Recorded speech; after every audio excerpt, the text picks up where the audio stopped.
এখন দেখবেন road to White house.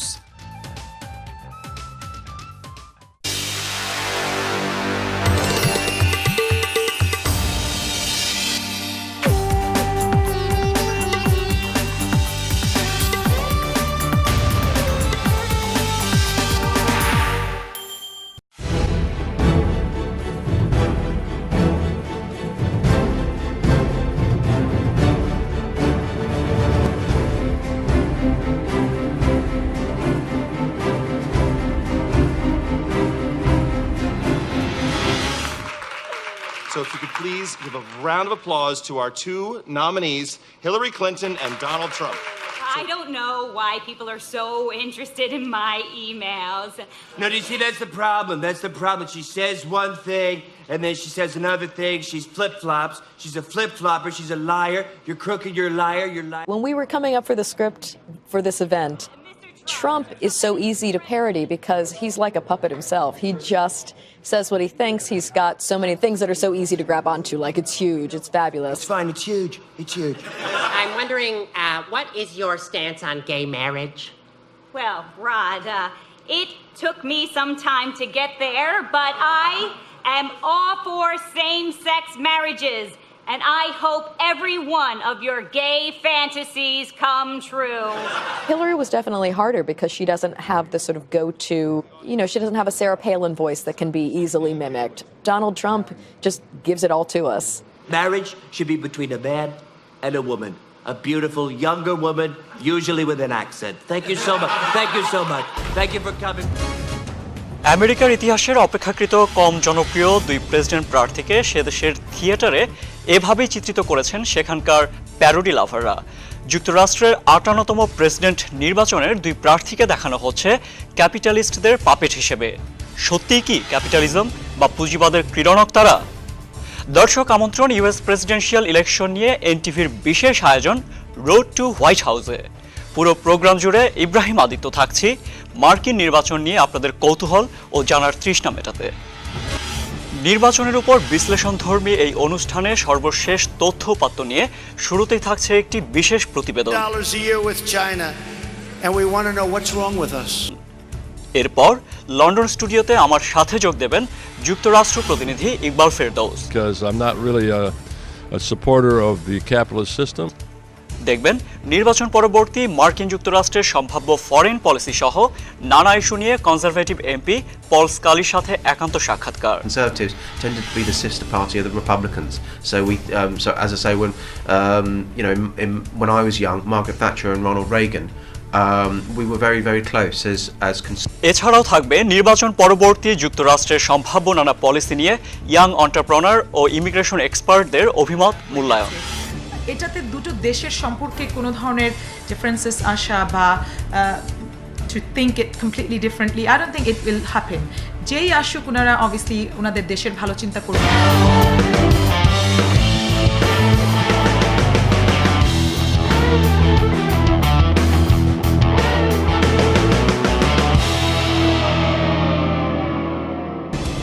আগামীকাল মার্কিন ইতিহাসের অন্যতম আলোচিত প্রেসিডেন্ট নির্বাচন। এই নির্বাচনের মধ্য দিয়েই মার্কিনিরা তাদের ৪৫তম প্রেসিডেন্ট ও ৪৮তম ভাইস প্রেসিডেন্ট নির্বাচিত করবেন। নির্বাচনের আগে ব্যস্ত সময় পার করছেন দুই প্রার্থী। ডেমোক্রেট নিয়ন্ত্রিত এলাকাগুলোতেও ভোটারদের কাছে ধর্ণা দিচ্ছেন ডোনাল্ড ট্রাম্প। এদিকে আগামীকালের নির্বাচন ভেস্তে দিতে ভোটারদের আহ্বান জানিয়েছে মধ্যপ্রাচ্য ভিত্তিক জঙ্গি সংগঠন আইএস। ভোট দিতে গেলে খুন করারও হুমকি দেওয়া হয়েছে সংগঠনটির পক্ষ থেকে। হাসান বাইজিদের প্রতিবেদন। প্রেসিডেন্ট নির্বাচনের চূড়ান্ত দিনক্ষণ প্রায় উপস্থিত। দুই প্রার্থীর যেন ঘুম নেই, তাদের চোখে মুখে ক্লান্তির ছাপ। যদিও তারা ছুটে বেড়াচ্ছেন মাইলের পর মাইল, শেষ মুহূর্তে ধর্ণা দিচ্ছেন একে অন্যের সাম্রাজ্যে। ডেমোক্রেট প্রধান রাজ্যগুলোতে ভোট চাইছেন Donald Trump. And then we lose almost $500 billion a year with China, and we want to know what's wrong with us. অন্যদিকে আফ্রো আমেরিকান এবং ল্যাটিন ভোটারদের টানতে প্রচারণা চালাচ্ছেন হিলারি ক্লিন্টন। যদিও অভিবাসীদের একটি বড় অংশই তাকে ভোট দেবেন এমনটি মনে করে সব মহল। ভোটারদের টানতে হিলারির পাশে নামিদামি সেলিব্রিটিরা। প্রতিদিনই কনসার্ট হচ্ছে কোথাও না কোথাও। ফিলাডেলফিয়ায় কেটি পেরির এমনই এক কনসার্টে উপস্থিত হন Hillary. You can can change your narrative at any time. Hillary is ready and qualified to do the job from day one. এদিকে মার্কিন নির্বাচন বয়কটে মুসলিম ভোটারদের আহ্বান জানিয়েছে আইএস। সাইট ইন্টেলিজেন্সে প্রকাশিত এক প্রতিবেদনে দেখা যায় যুক্তরাষ্ট্রের নির্বাচন ভেস্তে দেওয়ার ডাক দিয়েছে জঙ্গি সংগঠনটি। যারা ভোট দিতে যাবে তাদের খুন করারও হুমকি দিয়েছে তারা।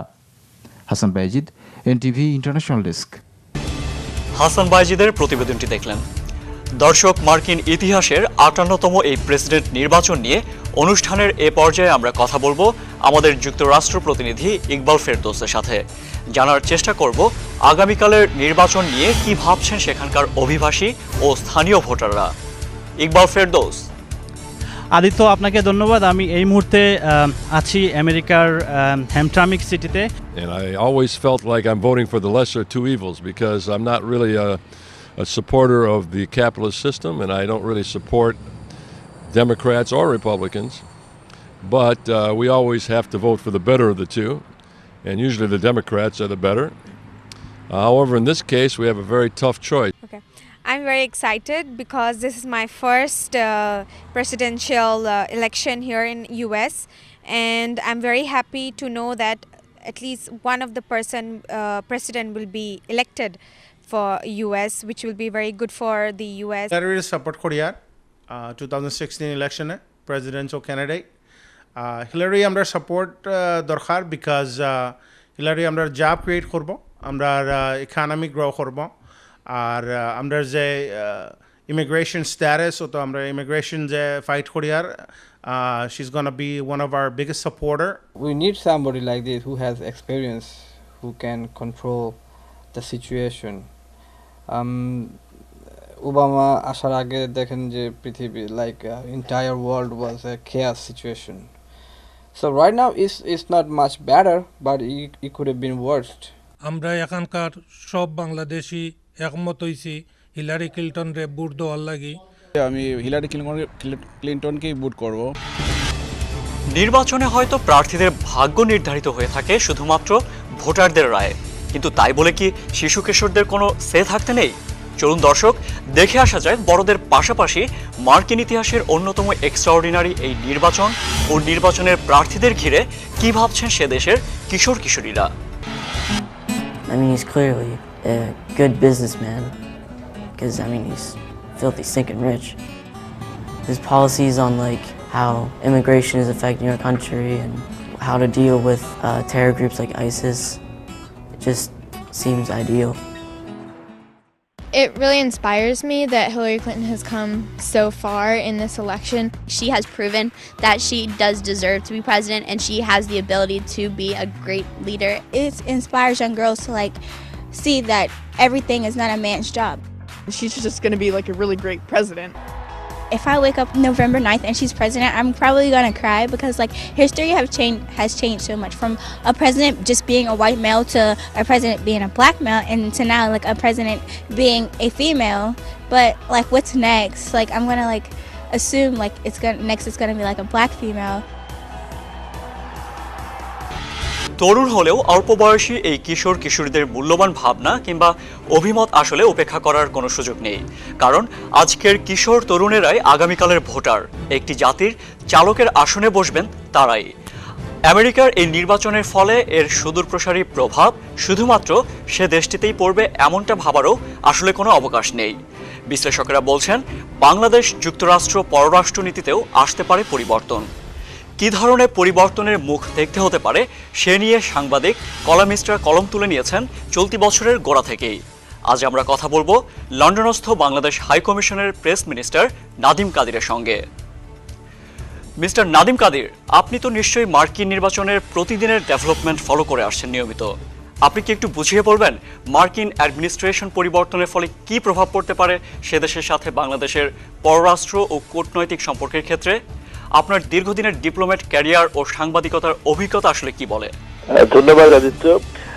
প্রথমত বলবো যে ইলেকশন এবারটা খুবই ইন্টারেস্টিং ইলেকশন। এরকম ইলেকশন আমেরিকান হিস্ট্রিতে আগে হয়নি।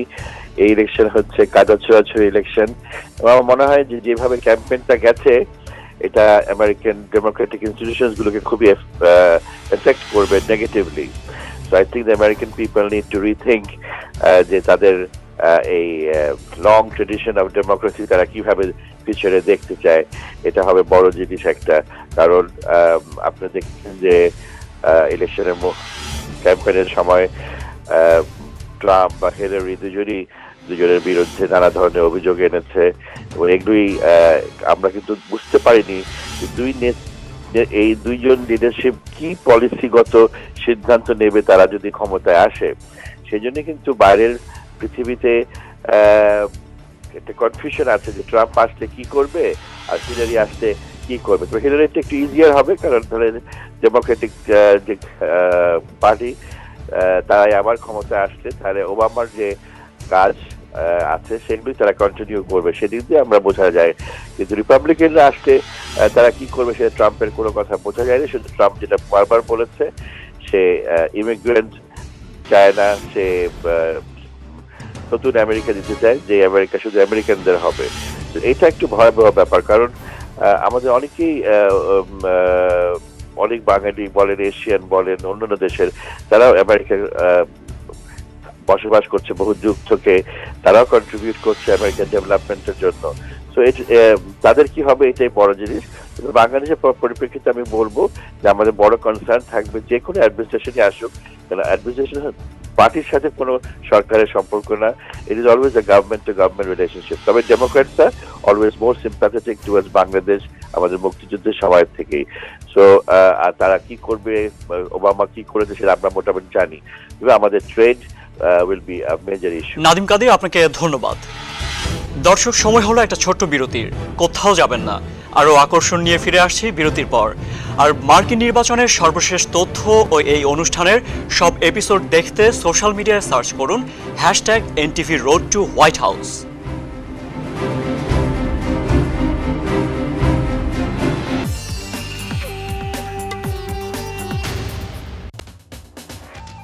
আপনারা দেখছেন রোড টু হোয়াইট হাউস।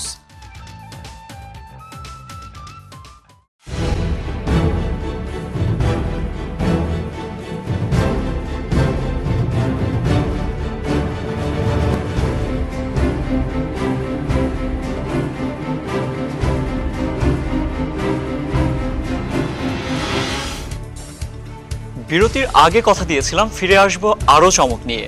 বিরতির পর বাকি অংশটা আমরা সাজানোর চেষ্টা করেছি সেভাবেই।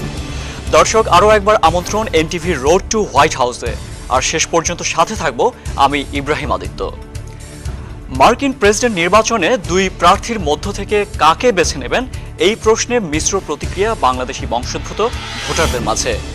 অধিকাংশই মনে করেন অভিবাসী ছাড়াও আরও অনেক ইস্যুই এই নির্বাচনের জন্য গুরুত্বপূর্ণ। যুক্তরাষ্ট্র থেকে ফিরে নাজরানা চৌধুরীর রিপোর্ট। যুক্তরাষ্ট্রে বসবাসরত বাংলাদেশি অভিবাসীদের কাছে বৈধতার প্রশ্নটি যেমন গুরুত্বপূর্ণ, তেমনই গুরুত্বপূর্ণ কর্মসংস্থান। ওবামা সরকার দ্বিতীয় মেয়াদে বিপুল সংখ্যক কর্মসংস্থান সৃষ্টি করেছে বলে যে আত্মতৃপ্তি ডেমোক্র্যাট দলের, তাতে অভিবাসীদের স্বার্থ খুব বেশি জড়িত নেই। কারণ তুলনামূলক অদক্ষ এবং বৈধতা সংক্রান্ত কারণে এসব কর্মসংস্থানের সুবিধা খুব একটা নিতে পারছেন না অভিবাসীরা। অন্যদিকে দুই প্রার্থী ভোটারদের বলছেন অভিবাসীরা যেন মার্কিন নাগরিকদের কর্মসংস্থানে ভাগ বসাতে না পারে, সেদিকে নজর থাকবে তাদের। বেশিরভাগ আমেরিকান মনে করেন যে অবৈধ অভিবাসীরা তাদের কাজে ভাগ বসাচ্ছেন। বর্ডার খুলে দিয়ে আমি ভোট চাইবো না, তাই আমাদের আরো স্মার্ট হতে হবে, কারণ অভিবাসীরা আমাদের কর্মক্ষেত্রে ঢুকে যাচ্ছে। বাংলাদেশিদের একটি বড় অংশ বাস করে নিউ ইয়র্কে, যাদের মধ্যে একটি অংশ মনে করে ওবামা সরকারের অর্থনৈতিক সাফল্য ও কর্মসংস্থান সৃষ্টির ধারাবাহিকতা ধরে রাখতে হিলারিকেই ভোট দেওয়া উচিত। আমরা যারা মুসলমান কিছুটা আমরা শঙ্কিত আর কি। I believe এটা একমাত্র ডোনাল্ড ট্রাম্পের জন্যই হচ্ছে। So as a woman, I want Hillary. If Trump's come for Muslims, I think it will be bad. আমি ব্যক্তিগতভাবে মনে করি আমাদের স্বার্থে হিলারি কথা বলবে, কাজ করবে।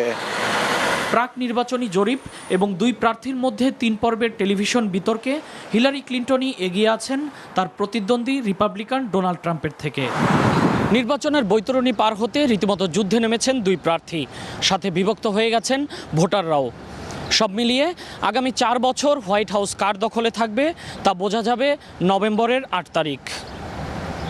নজরানা Chowdhury, NTV news, New York, মার্কিন যুক্তরাষ্ট্র।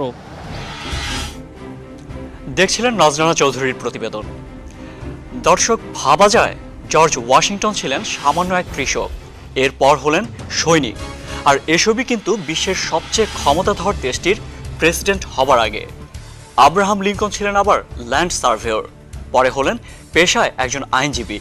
হালের বিল ক্লিন্টনও কিন্তু বেছে নিয়েছিলেন একই পথ।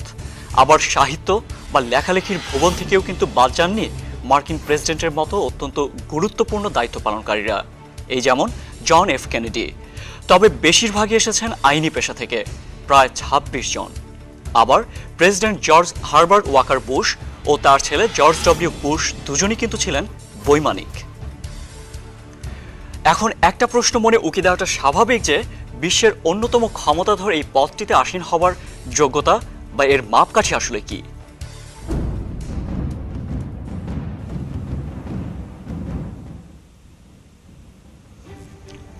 যুক্তরাষ্ট্রের প্রেসিডেন্ট হতে চাইলে একজন প্রার্থীকে অবশ্যই জন্মসূত্রে আমেরিকান নাগরিক হতে হবে, যে কিনা অন্তত 14 বছর ধরে ইউনাইটেড স্টেটসে বসবাস করছে, এবং অবশ্যই 35 বছর বয়স পূর্ণ করতে হবে ক্ষমতাধর এই পদটির জন্য।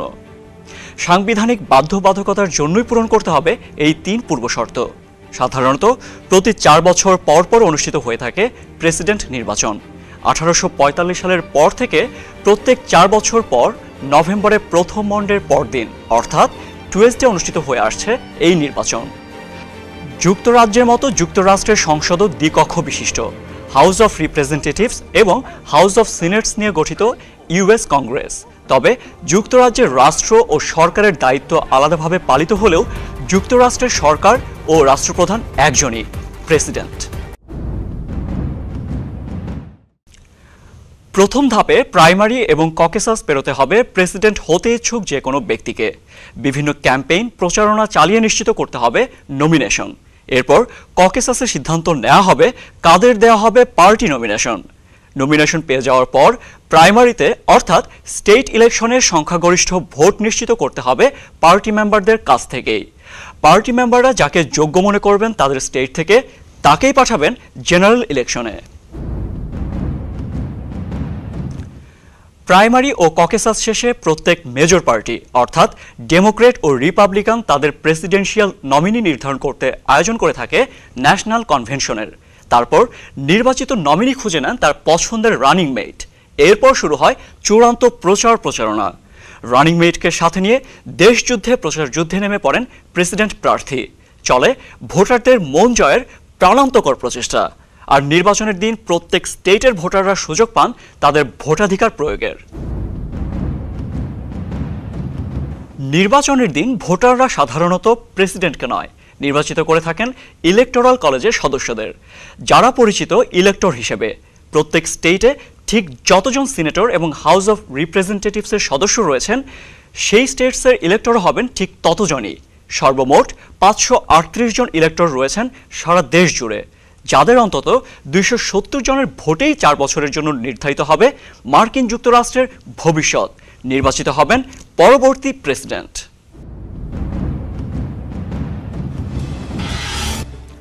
দর্শক, প্রেসিডেন্ট হওয়ার প্রি কন্ডিশনসগুলো তো দেখলেন।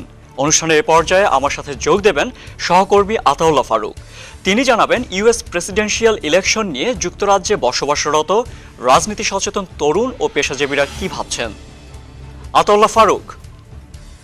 ধন্যবাদ আদিত্য। আমি দাঁড়িয়ে আছি ইসলান্ডারের আলতাবালি পার্কে। ইসলান্ডারবাসীর অনেক জল্পনা কল্পনা মার্কিন যুক্তরাষ্ট্রের নির্বাচন নিয়ে। চলুন আমি দেখি তাদের মন্তব্য এই নির্বাচনকে নিয়ে। Hillary is the lesser of the two evils. If Obama could run for a third season, the whole world would be a better place.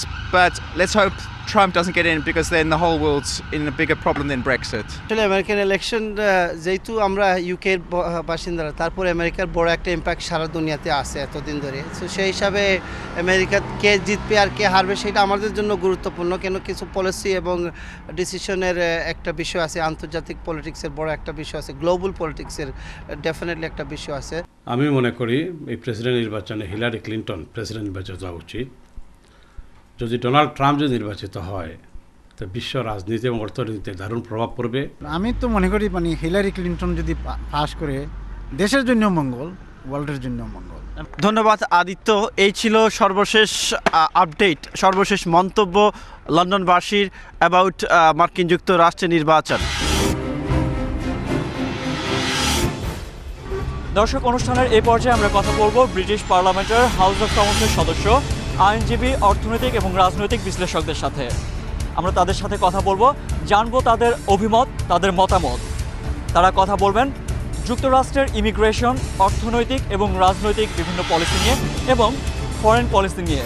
পরবর্তী প্রেসিডেন্ট নির্বাচিত হওয়ার পর কী হবে তাদের রাজনৈতিক কৌশল, কী হবে তাদের ফরেন পলিসি, কী হবে তাদের অর্থনৈতিক কৌশল। আমরা আরও জানার চেষ্টা করব যুক্তরাষ্ট্রের এই নির্বাচনকে ঘিরে কী ভাবছেন যুক্তরাজ্যের বিভিন্ন সামাজিক, সাংস্কৃতিক ও রাজনৈতিক সংগঠনের নেতৃবৃন্দ। আমরা জানার চেষ্টা করব কি হতে যাচ্ছে যুক্তরাষ্ট্র বাংলাদেশের বৈদেশিক সম্পর্ক, কি হতে যাচ্ছে US-UK relationship.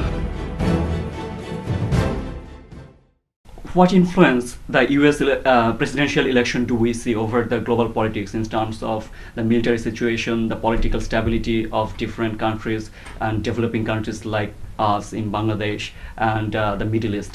So what influence does it have on the global politics?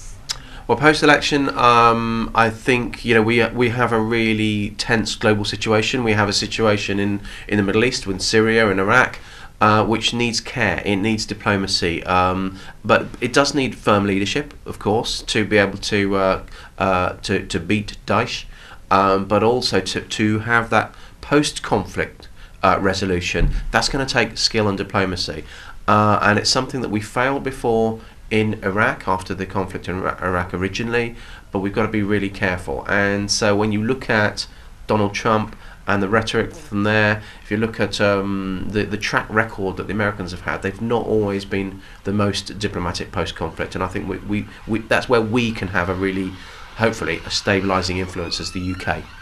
Okay, so what advantages does UK enjoy with the Obama legacy carries on? Like, does it have any special advantage for the Tory government if the Democrat stays in power? I don't think so. I mean, in years gone by, the party structure in America was far clearer. So we tended to be the sister party. The Conservatives tended to be the sister party of the Republicans.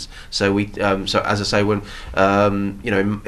I was young, Margaret Thatcher and Ronald Reagan, we were very, very close as Conservative Prime Minister with a Republican President.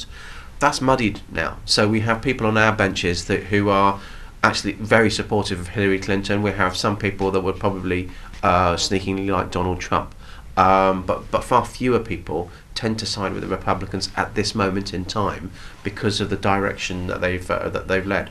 But on the other hand, as I say, I don't think we'll have any advantages. I think Theresa May is an important politician for the Americans to engage in, and I think they'll want to continue to engage with the UK, especially when they're working out what we're going to be doing post-Brexit and how that's going to affect the EU as a whole and the European area as a whole. So I think they'll be open for business, and they'll be open to engage with us fully, and we'll want to do the same with the US. So what makes Donald Trump to run for presidency, and why people loving him? Well, he's a very polarising character. He's a Marmite character. You either love him or hate him. Why he wanted to stand, I don't know. He's probably, he's a successful businessman. He's been on television with his apprentice program and these kind of things. It's probably the next challenge for him. Who knows? But why do people like him? I think it's to ignore him and to think that this guy's never going to win when people thought he was never going to get on the ticket is a mistake. Why? Because you have the East Coast of America and the West Coast of America. That's what tends to be best known here through television, through politics. But there's a huge chunk of the country in the middle, the Midwest and all these states here who have a very, very different outlook than people in Boston or California.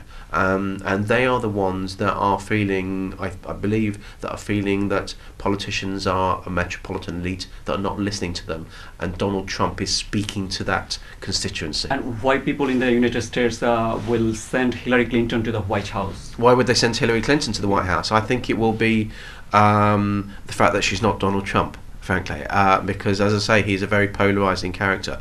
So when you see some of the things that are coming out about Donald Trump and his attitude towards women, that had a big shock factor in the States, and that swung everything back towards Hillary Clinton. Although, having said that, the email situation at the moment with Hillary Clinton, the investigation, is starting to even things out. So it seems to be scandal on scandal at the moment. But I think for Hillary, it's partly because she's not Donald Trump. It's partly because she's got a degree of experience. And at this moment in time, in the world situation, that's probably the one that will win out in the end, I would suspect. Actions. Thank you very much. Thank you. Cheers. নির্বাচনের ফলাফল বিশ্ব রাজনীতিতে কতটুকু প্রভাব ফেলে বলে আপনি মনে করেন? Huge effect, Fale. Thank you very much for having me on your show. America, actually, it's the biggest country. It's big, and anything that happens in America does affect the whole world, the entire world. That includes Britain, Bangladesh, and the other countries of the world as well. And ওখানের ইলেকশনের result কে next president হবে, এটা পুরো দেশটাকে ছাড়া সমস্ত পৃথিবীর উপরে বিশাল বড় একটা ইম্প্যাক্ট ফেলবে। হিলারি ক্লিন্টন কিংবা ডোনাল্ড ট্রাম্প প্রেসিডেন্ট নির্বাচিত হন, সেক্ষেত্রে যুক্তরাষ্ট্র এবং যুক্তরাজ্যের যে দ্বিপাক্ষিক সম্পর্ক রয়েছে সেখানে কতটুকু প্রভাব ফেলবে? আমি মনে করি যুক্তরাজ্য বা যুক্তরাষ্ট্রের যে সম্পর্ক সেটা একদিনের না, এবং এর আগেও বহুবার ইলেকশন হয়ে গেছে। এটাতে দুটো দেশের সম্পর্কে কোনো ধরনের ডিফারেন্সেস আসা বা to think it completely differently, I don't think it will happen. যেই আসুক ওনারা অবভিয়াসলি ওনাদের দেশের ভালো চিন্তা করবে, সেই সাথে পৃথিবীর বাকি দেশগুলোর সাথে ওনাদের সম্পর্কের ভালো রাখার চিন্তা ওনাদের মাথায় অবশ্যই থাকবে। Britain does make a huge difference in the world's economy, and it's one of the prestigious countries around the world. British বাংলাদেশের সফল এন্টারপ্রেনার বা নারী এন্টারপ্রেনারদের তালিকা যখন আসবে, তখন অবশ্যই সেখানে আপনার নামটি আমরা দেখি সবসময়। তো আপনি কি মনে করেন যে এই নির্বাচনের সুদূর প্রসারী প্রভাব বাংলাদেশ এবং যুক্তরাষ্ট্রের সম্পর্কে কি প্রভাব ফেলবে? বাংলাদেশ এবং যুক্তরাষ্ট্রের জন্য অবশ্যই, বিশেষ করে বাংলাদেশের জন্য এটা অনেকটা ইম্পর্টেন্ট, বিকজ আমেরিকার সাথে বাংলাদেশ, ইউনাইটেড স্টেটস অফ আমেরিকার সাথে বাংলাদেশের একটি ভালো সম্পর্ক আছে, এবং ভবিষ্যতে তারা ব্যবসায়িক, ইকোনমিক বিভিন্ন উপায়ে আরও অনেক কিছু, বিশেষ করে যখন আমেরিকাতে অনেক বাংলাদেশিরা বসবাস করছেন, যারা most of them obviously American passport hold করছেন। সো ওনাদের যদি ওনারা আমেরিকাতে আছেন, ওনারা বাংলাদেশি কালচার এবং ট্রেডিশনটাকে ওখানে ধরে রাখার চেষ্টা করছেন, এবং অনেক মুসলমানও আছেন আমেরিকাতে যারা বসবাস করছেন। সো আমেরিকান গভর্নমেন্টে যারাই আসেন বা যেই জয়ী করেন, আমি বলতে চাই না কে জয়ী করবেন, অবশ্যই আমেরিকান মানুষের ডিসিশন, ওনারা ভোট দিয়ে ওনাদের সবচেয়ে ভালো যাকে মনে করেন তাকে ওনারা ভোট দেবেন এবং ক্ষমতায় আসবেন। এবং যেই আসবেন, আমার as a British national, as a British women entrepreneur, or as a Bangladeshi British, I would say would have to think the betterment of the entire country as America, United States of America, and their relationship with the other countries around the world. দর্শক, এই ছিল আমার হাতে থাকা এনটিভির road to white হাউসের আজকের আয়োজন। তবে শেষ করব প্রেসিডেন্সিয়াল ডিবেটের উপর সর্বশেষ ফ্যাক্ট চেক দিয়ে। অনুষ্ঠান কেমন লাগলো জানাতে পারেন সামাজিক মাধ্যমে #NTV-Road-to-White-House, অথবা ইমেল করতে পারেন ntv-road-to-whitehouse@gmail.com এই ঠিকানায়। জানাতে পারেন আপনার প্রশ্ন কিংবা মূল্যবান পরামর্শ। আগামীকাল দেখা হবে নির্বাচনের সর্বশেষ নিয়ে একই সময়। সে পর্যন্ত সবাই ভালো থাকুন, সুস্থ থাকুন।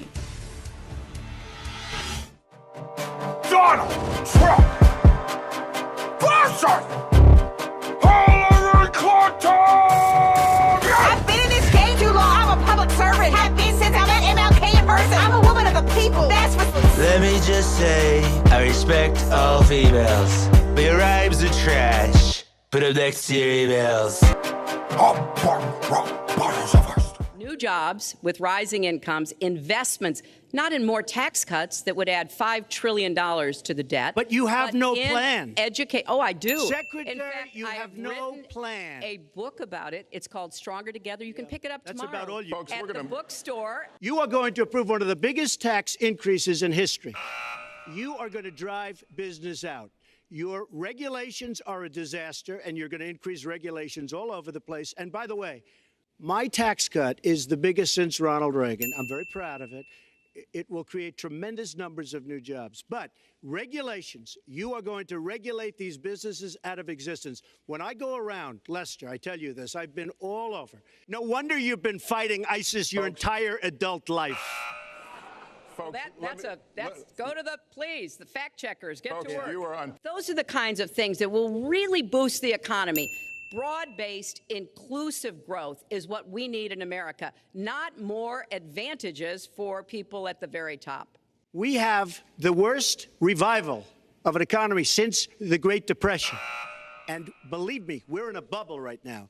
And the only thing that looks good is the stock market. But if you raise interest rates even a little bit, that's going to come crashing down.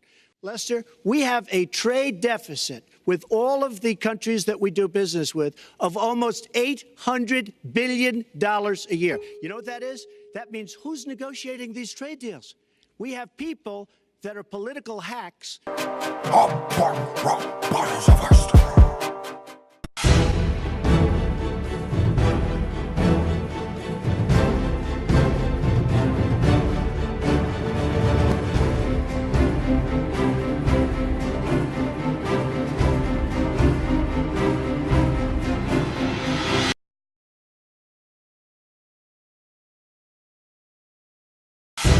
We are going to make America great again. প্রত্যেক 4 বছর পর নভেম্বরের প্রথম মন্ডের পরদিন অর্থাৎ Tuesday আমেরিকার president নির্বাচন। আর সে অনুযায়ী আগামী 8 নভেম্বর অনুষ্ঠিত হতে যাচ্ছে মার্কিন ইতিহাসের 58তম প্রেসিডেন্ট নির্বাচন। পৃথিবীর সবচেয়ে ক্ষমতাধর প্রেসিডেন্টের নির্বাচন নিয়ে আর তাই শুধুমাত্র কৌতূহল আমেরিকাতেই নয়। We have to look at ISIS as the leading threat. Atlantic পেরিয়ে নির্বাচনে আমাদের ঢেউ যেমন আসতে পড়ছে ব্রিটেনের মতো উন্নত বিশ্বে, তেমনি চায়ের কাপে ঝড় তুলছে বাংলাদেশের মতো উন্নয়নশীল দেশগুলোতেও। আর তাই আপনার জানার তৃষ্ণা মেটাতে আমি থাকছি প্রতিদিন এনটিভির পর্দায় ইউএস প্রেসিডেন্সিয়াল ইলেকশনের সর্বশেষ খবর। Special coverage and analysis on US presidential election 2016. Road to White House. Watch every day at 6:30 p.m. only on NTV.